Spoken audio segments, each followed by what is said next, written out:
Ladies and gentlemen, prosecutions have commenced in the SkyTrain and National Service scandals. In the case of the latter, we have filed charges against the former Chief Executive, Executive Director, Osea Sibe-Ntwi, and his deputy, Gifty Owari. Charges are being prepared against the rest of the public officers and the so-called marketplace vendors. In all, we intend to file about 10 cases in the NSA scandal and will use some of the public officers and vendors as prosecution witnesses. Now, this is a strategy that is working very well for us, and we intend to continue to use that strategy. In a situation where there is a small criminal among big criminals, and the small criminal knows a lot, it is better as a matter of prosecutorial strategy to use a small criminal to get the information in order to be able to succeed, and that is what I'm doing.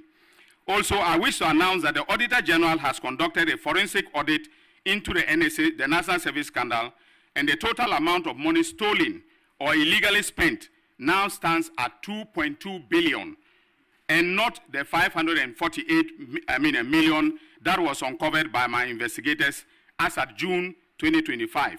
And then, ladies and gentlemen, I have here a copy of the Auditor General's report.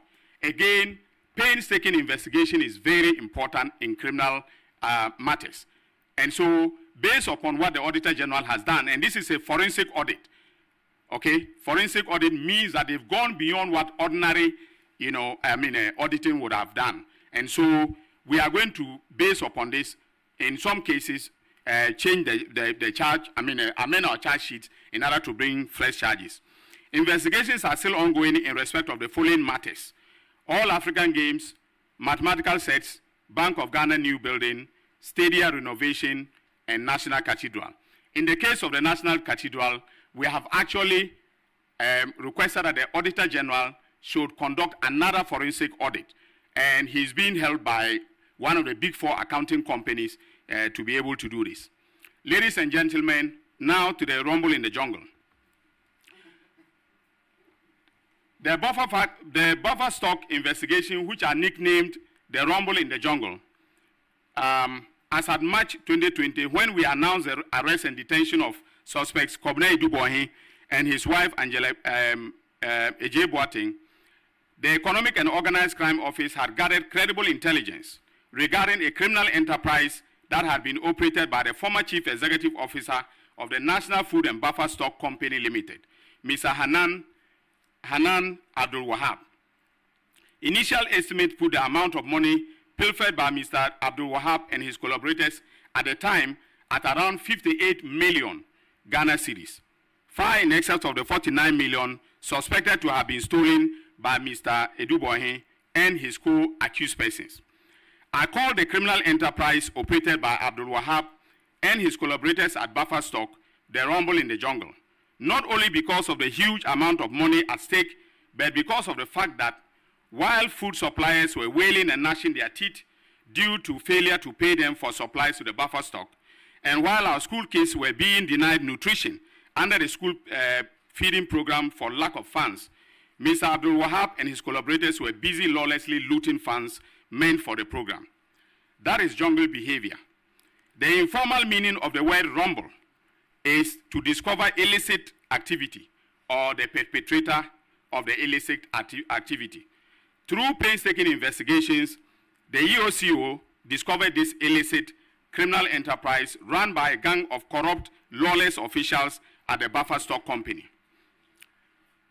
On June 25, 2025, the EOCO conducted a coordinated operation based upon their initial investigations, which resulted in the arrest of Mr. Abdul Wahab, former Chief Executive of Buffer Stock, his wife Faiza Seydou Wuni, and then James Atieku, the Buffer Stock manager for the Northern Sector, who was based in Tamale. The operation also led to the arrest of Emmanuel Atta, head of corporate affairs of NAFCO. The arrest followed initial intelligence and assessment by EOCO, who suggested that while serving as CEO of Buffer Stock between 2017 and 2024, Mr. Abdul Wahab colluded with his wife, Faiza Seydou Wuni, Richard Sam, head of finance, Bismarck Ousu Boache, finance department, and Emmanuel Atta, corporate affairs manager, and others to create an elaborate criminal enterprise that was used to steal and launder public funds from the Buffer Stock Company. Within the period between 2017 and 2024, Mr. Abdul Wahab, in concert with Richard Samasanti and Bismarck Owusu-Boakye, orchestrated the transfer of 78,269,084 Ghana cedis and 4 pesos from the bank accounts of Buffer Stock Company to a private company linked to Hanan Abdul Wahab, his wife, and staff of Buffer Stock at Republic Bank and EcoBank. Evidence shows that the funds were instantly retransferred to companies owned by Abdul Wahab himself and companies and entities owned and associated with him and his wife. Similarly, evidence shows that between 2017 and May 2029, Abdul Wahab, sorry, can I have?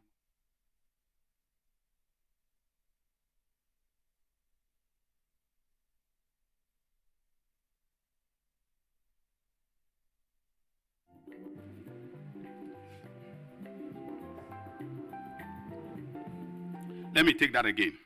Similarly, evidence shows that between December 2017 and May 2019, Hanan Abdul Wahab transferred 5,495,780 Ghana cedis and 36 pesos from Buffer Stock Company accounts to 2 bank accounts belonging to Aludiba Enterprise, one of his companies, at Republic Bank and ABSA. Aludiba Enterprise is not a registered supplier of Buffer Stock Company. Hanan Abdul Wahab, between 2019 to January 2022, also orchestrated some suppliers to transfer an amount of 11,998,830 Ghana cedis, 48 pesos, to an entity owned by a staff of Buffer Stock, and later instructed the staff to retransfer the funds to a company owned and run by himself and his wife. In July 2022, investigations found that Hanan Abdul Wahab transferred 251,050 cedis from Buffer Stock accounts to another bank account at Republic Bank belonging to Energy Partners, a company co-owned by Hanan Abdul Wahab and Emmanuel Atta, the head of corporate affairs of Buffer Stock Company. Energy Partners is not a service provider for Buffer Stock. The evidence gathered so far shows that they run this criminal enterprise under the pretext of supplying food items to schools under the school feeding program.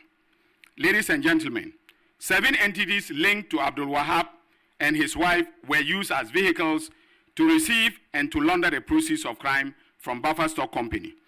The money laundering took the form of property acquisitions across the country, including real estate and luxury goods using the same entities. The entities in question are as follows: Alkani Enterprise, Aludiba Enterprise, Energy Partners, Farhauser Ventures, Farhauser Company Limited, and Aludiba Foundation, and also, and more importantly, Sautina Enterprise, owned by a third party connected to the couple. So Sautina was owned by Atieku Apau, who was then the Northern Sector Manager of Buffer Stock. Bank documents obtained by EOCO revealed that within the period that the suspects operated this criminal enterprise, Mr. Abdul Wahab and his wife and their entities became the largest depositors at Republic Bank, and the branch was at Labone branch. Investigations established that in 2018, Sautina Enterprise, an entity owned by James Atieku Apau, applied to become a licensed supplier to the Buffer Stock Company. This application was approved by his boss, Hanan Abdul Wahab, knowing very well that the approval placed James Atieku Apau in a conflict of interest situation. Because he was the manager of Buffer Stock in the Northern Sector, he formed a company and became a supplier to Buffer Stock. So on account of that alone, I can succeed on a charge of using public office for profit. Documentary evidence from bank accounts of Buffer Stock revealed that between 2018 and 2024, Buffer Stock transferred a total of 78,369,082 cedis and 4 pesos to Sautina Enterprises bank account at EcoBank and Republic Bank, respectively. The payments were supposedly to pay for food supplies made by Sautina to schools under the school feeding program. Verified records, including way bills and store receipt vouchers from buffer stock, however, indicated that only 27,389,872 cedis out of the payments to Sautina were backed by supplies. There is no evidence whatsoever that the remaining 50,879,021 cedis and 4 pesos paid to the enterprise was backed by food supplies or any service rendered to buffer stock. A review of Sautina bank account revealed that the bulk of the payments which buffer stock made to Sautina Enterprises bank accounts, about 98% of the over 78 million, were instantly retransferred to Alkani Enterprise, Fahauza Ventures, and other entities owned and controlled by or affiliated to Hanan Abdul Wahab and Faiza Seidu Wuni, his wife. Under interrogation, Mr. Atieko Apau stated that although some of the funds received into Sautina's EcoBank and Republic Bank accounts were for a few genuine supplies backed by way bills and store receipt vouchers, in most instances, no supplies were made, but he noticed that buffer stock kept making payments to his company, Sautina Enterprise. He also admitted that other third-party companies, which our investigations have established to be licensed buying companies or suppliers to buffer stock, also made several payments into Sautina's account. He said he neither knew the promoters of these companies, nor did his company have any business dealing with them. He had no explanation as to why millions were transferred into his company's bank account, but observed that those payments, whether from buffer stock or from third parties, were made into Sautina's account on the instruction of his boss, Hanan Abdul Wahab. He further explained that whenever such payments were deposited in Sautina's account, he was prompted by Hanan Abdul Wahab to expect the transfer and was later instructed on where to move or retransfer the funds. In effect, Sautina became a conduit for Hanan Abdul Wahab and his wife to steal buffer stock funds without easy detection. Transaction analysis of Sautina's Republic Bank account and entities used as vehicle to launder the proceeds of the criminal enterprise established by Hanan and his wife corroborated the claims made by Mr. James Atieko Apau. For example, a review of some of the retransfers of the funds paid to Sautina Enterprise by Buffer Stock Company revealed as follows. From Sautina Enterprise to Hanan Abdul Wahab, 60,179,137 Ghana cedis. Sautina Enterprise to Alkani, 23,913,964 Ghana cedis and 90 pesos. From Sautina Enterprise to Fahauza, 500,000 Ghana cedis. Sautina Enterprise to Chain Homes, 550,000, making a total of transfers that we've tracked, from across the bank accounts of 40,493,102 Ghana cedis and 15 pesos. Now, ladies and gentlemen, as I've indicated, the proceeds of crime were used by the couple to acquire a lot of high-end luxury properties and, especially real estate across the country. Now, as is typical of all investigations conducted by the Economic and Organized Crime Office, contemporaneous tracing of the proceeds of crime has been undertaken, and we can confirm that the couple purchased a number of high-end real estate properties from their ill-gotten wealth. The properties are as follows. 1, a 5-bedroom house bought from Chain Homes Limited between February 2019 and December 2020 at a cost of $1,625,000. Of this amount, $5,758,165 Ghana cedis, that is the equivalent of 230,841 United States of American dollars, was paid directly from the accounts of the investigated entities. The balance was paid in cash to Chain Homes by the couple. Now, in criminal investigations, when large cash sums are being used to pay, that is prima facie evidence of money laundering. In July 2020, the couple purchased a 3-bedroom house at Cantonments from Golden Coast Developers Limited at a cost of 600,000 United States of American dollars, using two of their companies, Fahauser Ventures, owned by the wife, and Fahauser Company Limited, owned jointly by the couple. The land documents were, however, registered in the name of their wife. Between October 2019 and February 2021, the couple purchased plots at Fanali's airport development site for 750,000 United States of American dollars. The total payments were made in cash in the name of Pfizer Seydou Wuni. We have the cash, receipts from the developer. Subsequently, in July 2021, Pfizer Seydou Wuni signed a contract with a construction company, Mendeha and Souza Construction Limited, at a cost of 691,650 United States of American dollars to construct the shell and the core of the building. This excludes the cost of architectural designs from Ansara Architecture Pty Limited, based in South Africa.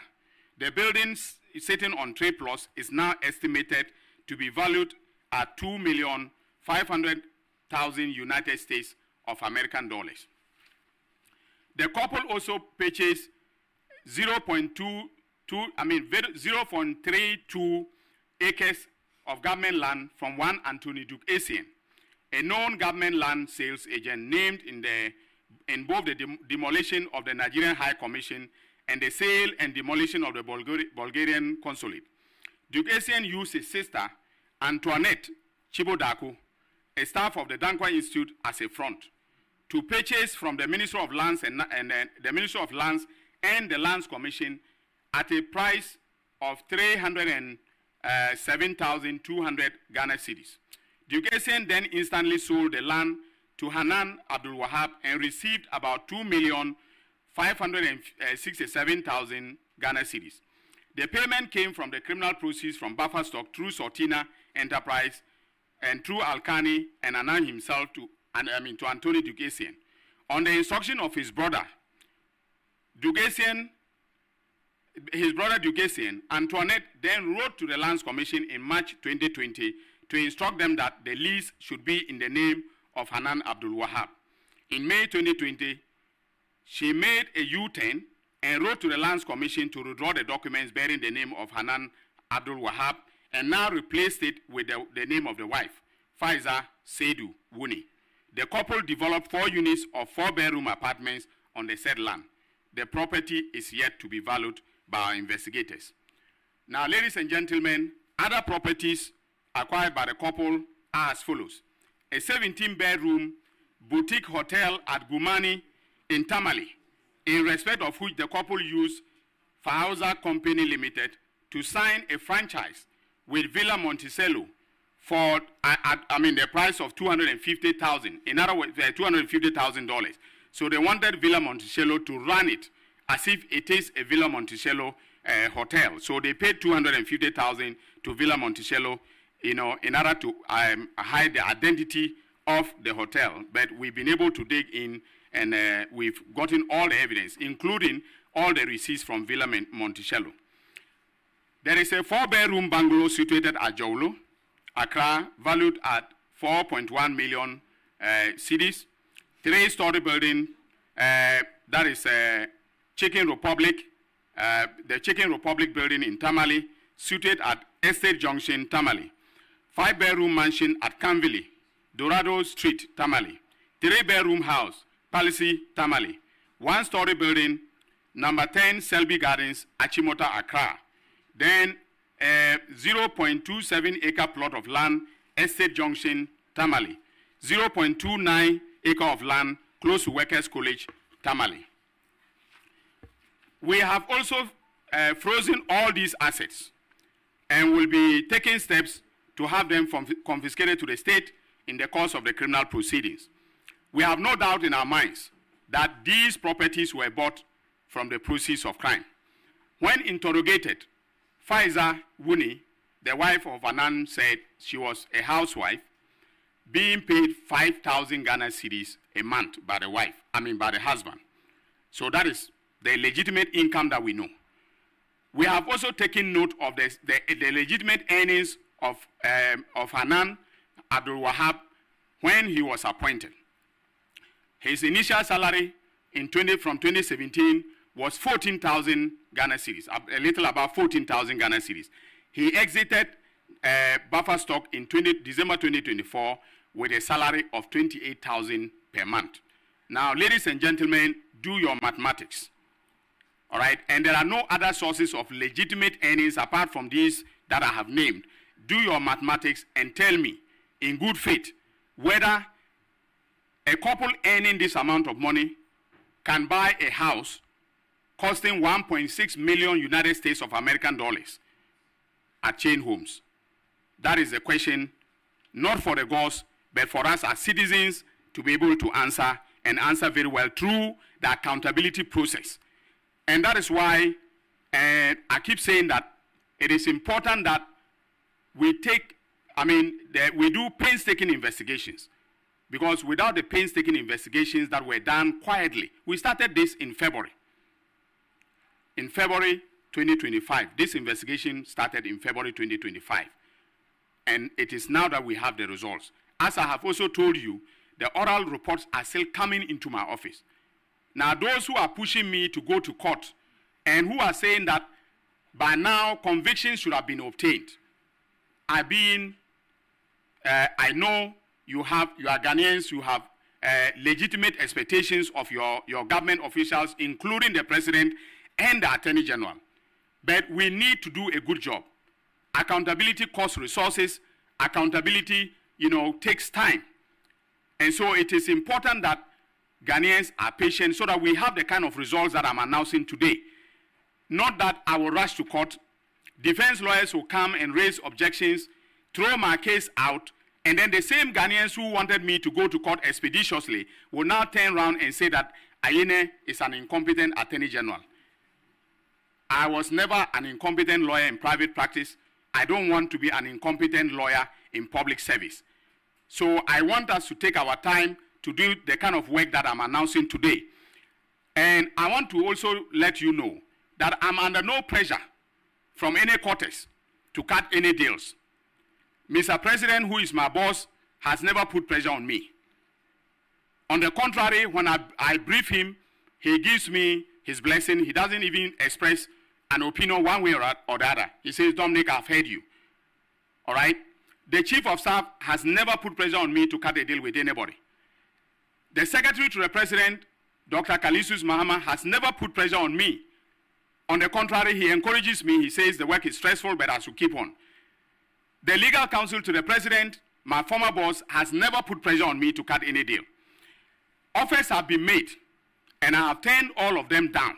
I have told everybody, please go to the court. If you want a pleas deal, I'm filing cases. In the Wuntumi case, offers were made to us for a plea deal. I said, no, I'm filing charges. If you want, announce your intention for a plea deal to the judge. That is now my strategy. The MPP took advantage of my saying that I'm open to to having plea deals to say, okay, that I was busy cutting deals in the office. No deal has been cut, and no deal will be cut except under the auspices of the court of competent jurisdiction. That is what I have decided, and that is what we are going to do, going forward.